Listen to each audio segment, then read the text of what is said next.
Welcome back to the channel, and we're back up here at the place. And instead of fishing underneath the bridge, we're going to go upstream. We're just going to try to get upstream to a spot that we fished a lot this last fall and winter, where we caught some pretty good bass and crappie. Go figure, as soon as I start talking, vehicles start driving by. Anyway, I've been watching the banks going up to this spot for the last couple of weeks, just seeing how dry they've been getting, and I think we're safe to walk on it because two little tiny, not even creeks, it's just little streams that come out of these little pockets that usually stay fairly soft throughout the fall and winter. But people appear to have been throwing some rocks and stuff over them to make makeshift bridges. So anyway, not going to take a whole heck of a lot, and we also don't have a ton of time to fish, so let's get to moving.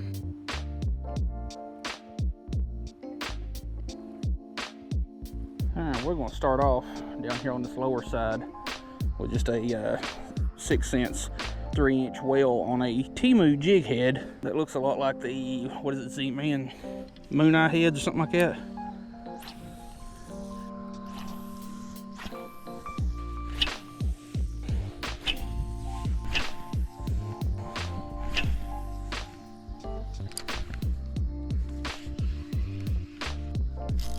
Oh crap.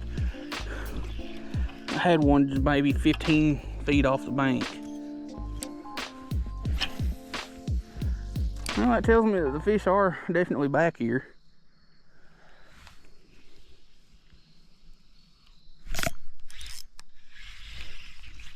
Enough wasting time on that. I thoroughly wish I had brought some like clippers or something to trim this tree back that I'm underneath, but I also wish I had brought my net, because I'm not getting right there. It's a lot softer than I want to deal with.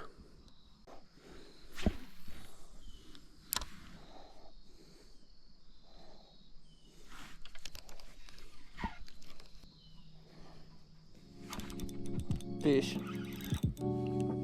I got to be careful with them too, because I've only got like 5-pound braid on this rod.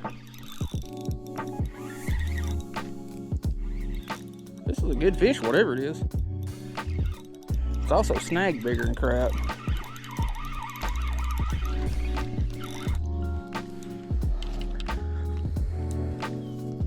It is a huge gold shiner that is slimy as hell. Can't count it because it was snagged. That was definitely one of the biggest gold shiners I've had the displeasure of dealing with in a long time.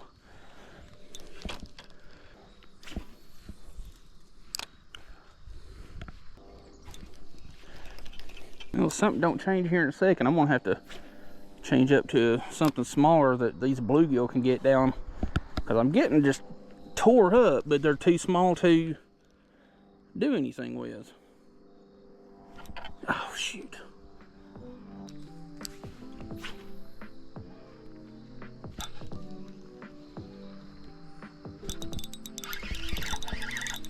Okay, got you that time. You ain't fighting worth a crap, whatever you are. Well, you're what I came up here for, but you didn't put up much of a fight.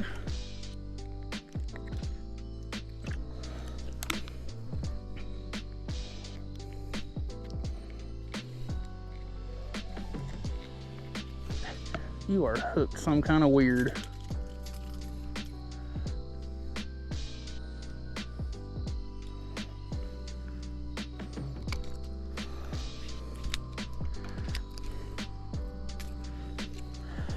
Yeah, that one's about 7 or 8 inches. I'm trying to get my rod up here where it won't get tangled, even though it just did. Yeah, right paint job is wrong size. Not that we're keeping anything today anyway. I'm just kind of seeing what's going on up here and untangling my rod from this tree above me. Next time I come up here, I'll bring some clippers and trim this crap back. You know, if I had thought to dig out some floats from my, dedicated like bobber float, whatever you want to call them, box, I could do some slip corking back here, but I didn't bring none with me, and I keep forgetting to get some out. So But there is like one right there, not that that's gonna do me any good, and then 2 more on this tree in the middle of the creek down here, not that that's gonna do me any good. Oh well.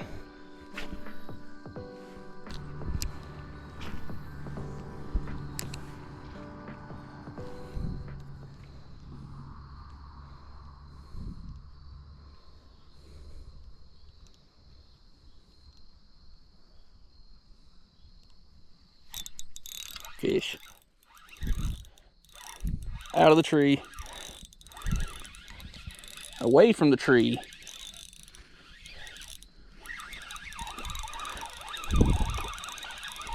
Dude. This is 100% one of the biggest crappie that I've caught this year. That's every bit of 12, 13 inch right there. Big old black crappie. If I had time, I would have brought my catch and cook kit back here with me, but I didn't, so I'll know to make the plans, because I haven't been catching crappie worth of crap down at the bridge. But usually when they're not biting worth of crap up at the bridge or down at the bridge, they're biting a little bit better up here. Now, we've only been here about 20 minutes. And I guess I could go over the rod and reel and all that here in just a second. But the rod is a ACC Crappie Sticks 7-foot medium light. This is the GS71 PSG. Hopefully y'all can see that. I don't know. GS7 1PSG model. And I've got it paired up with a Shimano Noski 1000 with some 5-pound Power Pro. And the first thing that we'd started off with, and caught a couple on so far, is just a simple Arky sickle head and chartreuse. It's my favorite style of jig head. Very readily available. You can get them at Walmart. Hadn't been able to get the 132nd ounce heads. I don't know why. They've had the price tag there, but 132nd ounce and 1/16 ounce, and these jig heads are my favorite above all. And then just a Bobby Garland, and that thing is chewed up. Anyway, we got about 2.25% battery left, or battery life left, so let's see if we can catch one on it.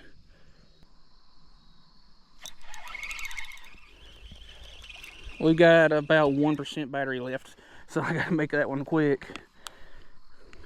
Another crappie. Another crappie. Stop doing that because your fins are sharp. Now that one's only about 6 or so inches. Pretty fish. Pert near fish. Now I'm going to change the battery and change lures and hopefully get into a couple more, because it seems like they're either really small bluegill or like these gold shiners and not able to get it down. But last year I did really good with some like 1/32 ounce heads and a smaller hook. So we're going to change battery and change baits.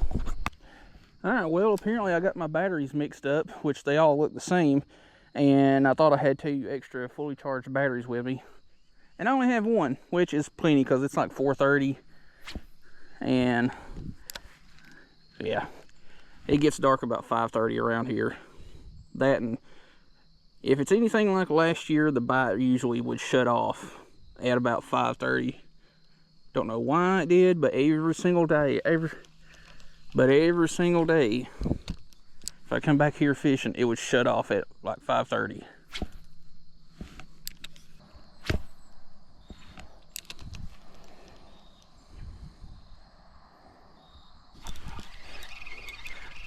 That is not where I wanted to cast, but I had a feeling. Because there's a lot of stuff under the water right there. Beast. Yeah, pretty much where that arching limb is, there's all kinds of crap under the water right there to get stuck on.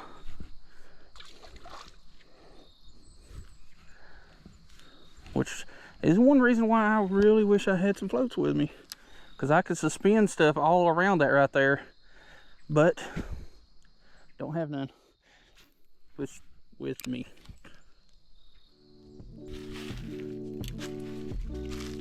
And my backpack's starting to fall. Can't be having that.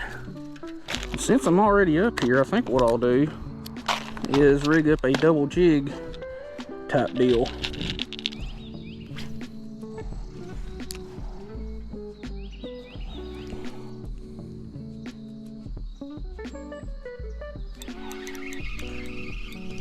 There's another one. Don't know what it is, but it's super small. Super small crappie.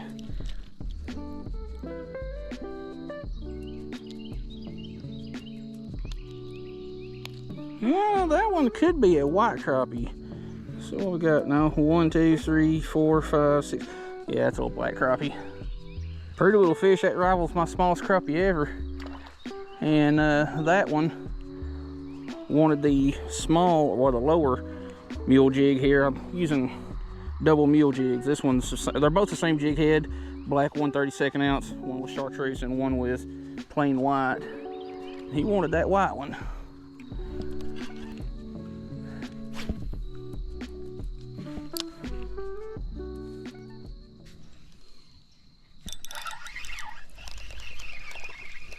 Oh, that one just came out of nowhere. Another super small. Stop. Itty bitty one. He flopped off, but I got him. Anyway, let's get him back. I'll just screenshot one of my other ones. Seems like the bite is starting to shut off, and it's just shy of when it usually does. I mean, we've been here about an hour. We've got about another hour worth of light left, but probably won't stay that long. All right, I think what we're going to do is get all my crap back together here and work our way back down, since we'll be leaving here shortly anyway. And I have every intention, oh, I almost forgot my jig that I stuck in the tree there. Can't leave that. But I have every intention of coming back in a couple of days, trimming all this crap back, and probably taking it down to one of the mud holes. That way we can use that stuff to cross with.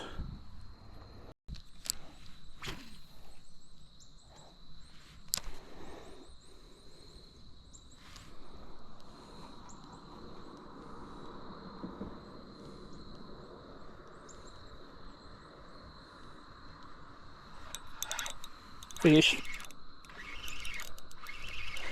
The technique that I kind of worked on back here last year, well, it's really the hover stalling technique, and wow, you're not fighting worth a crap.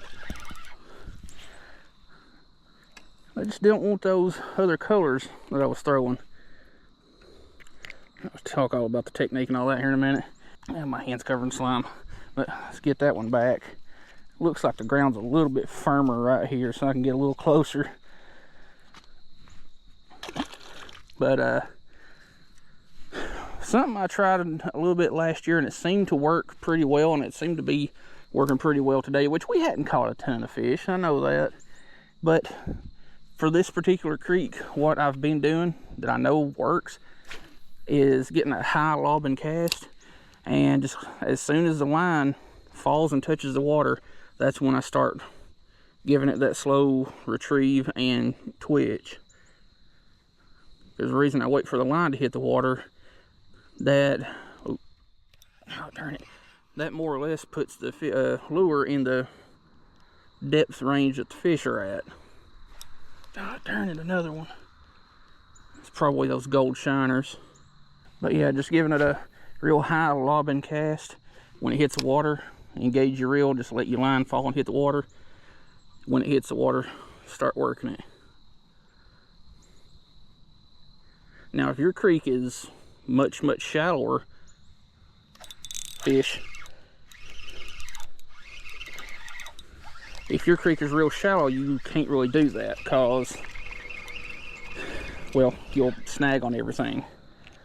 But like I said, it falls to the depths that the fish are at and puts you on the spot. Tell you what, where we parked at to where we fished at ain't but like 150, 175 yards, and it's relatively flat. But dang it, it will flat wear you out with the constant Michael Jackson dancing, trying to stand up in all this mud while you're walking through, because it looks firm, but there's an underlying layer that is still sloppy and loose. So you think you're stepping on good ground, but if you just right angle, shoot, your feet gonna go right out from underneath you.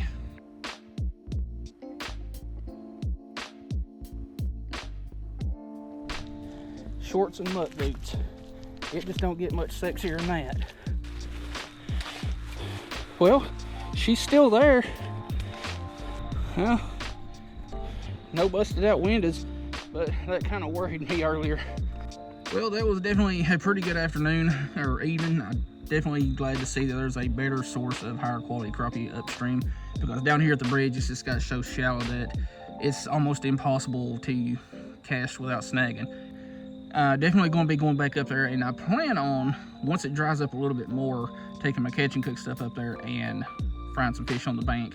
But if you want to support the channel and like the stuff that I put out, check out my affiliate links, one of which being Mule Fishing Supply Company. Anytime you buy something through those links, I get a little commission off of that, along with the other affiliate link below it. And I've recently added a channel membership link. You can click that and subscribe to the channel membership section, where you get a couple of perks, with the biggest one being you can get access to videos before the public does. I don't know if that's from the day they're uploaded to the day they're published, or how that works. It's $4.99 a month. If you want to join the channel membership, fine. If you don't, fine. It's whatever you want to do. But again, check out all the links in the description, including the top links. Those are my affiliate links. Again, I get a little commission off of each sale through those links. And the second one, if you use code CREEK10, you'll save 10% on your purchase. Check out the rest of the links below all that. It's some from where we fished up there before, and the gear link. So if you want to buy some rods and stuff, you can go check them out. Anyway, love video.